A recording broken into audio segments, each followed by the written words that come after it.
शेकडो MBBSचे विद्यार्थी हे किर्गिझस्तानमध्ये अडकलेले आहेत असं कळतंय। स्थानिक आणि आशियाई विद्यार्थ्यांमध्ये मॉब लिंचिंग झालं। पुण्यातील पालक मुलांच्या सुरक्षिततेबाबत आता चिंतेत आहेत। सर्व पालकांना लेखी अर्ज सादर करण्याचे जिल्हाधिकारी सुहास दिवसे यांनी आवाहन केलेलं आहे। हे दृश्य सध्या आपण बघतोय, मॉब लिंचिंग झालेलं आहे, त्याच्यामुळे सगळ्या पालकांना प्रचंड सध्या भीती आहे। शेकडो MBBSचे हे विद्यार्थी आहेत जे किर्गिझस्तानमध्ये आहेत आणि तिथे हे मॉब लिंचिंग झालंय, त्याच्यामुळे स्थानिक आणि आशियाई विद्यार्थ्यांमध्ये झालेल्या या वादामुळे आता पालकांना प्रचंड भीती वाटते। प्रतिनिधी बालाजी पोद्दार यांच्याकडून याबाबतचे अपडेट्स घेऊया। बालाजी, नेमकं कशामुळे ही सगळी घटना घडली हे कळू शकलंय का? आणि दुसरी गोष्ट म्हणजे पुण्यातले या ज्या विद्यार्थ्यांचे पालक सध्या आहेत त्यांच्या नेमक्या काय भावना आहेत, सरकारकडून काय अपेक्षा आहेत? हा मॉब लिंचिंगचा प्रकार आहे। किर्गिझस्तानमध्ये बहुतेक भारतीय जे आहेत ते MBBS शिक्षणासाठी जातात, असे हजारो आहेत, पण पुण्यासह राज्यातले 100 विद्यार्थी MBBSचे अडकलेत।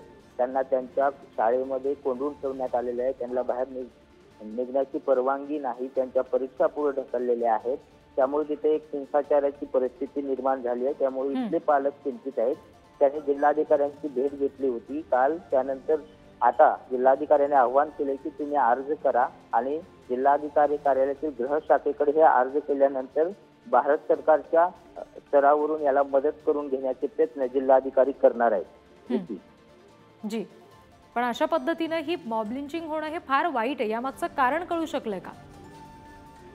जे स्थानिक विद्यार्थी आहेत आणि जे बाहेर राज्यातून बाहेर देशातून आलेले शिक्षणासाठी विद्यार्थी आहेत, त्यांच्यामध्ये तणाव काहीतरी भांडणं झाली आणि हा मॉब लिंचिंगचा प्रकार झाला। त्याचं स्वरूप वाढत गेलं आणि त्याचा देशभर प्रतिक्रिया उमटल्या। त्यामुळे आता ते विद्यार्थी असुरक्षित झालेले आहेत। भारत सरकारची आता याकडे भूमिका काय ते पाहावं लागेल आणि भारत सरकार काही निर्णय घेते का तेही पाहावं लागेल। जी, बालाजी, धन्यवाद दिलेल्या माहितीसाठी।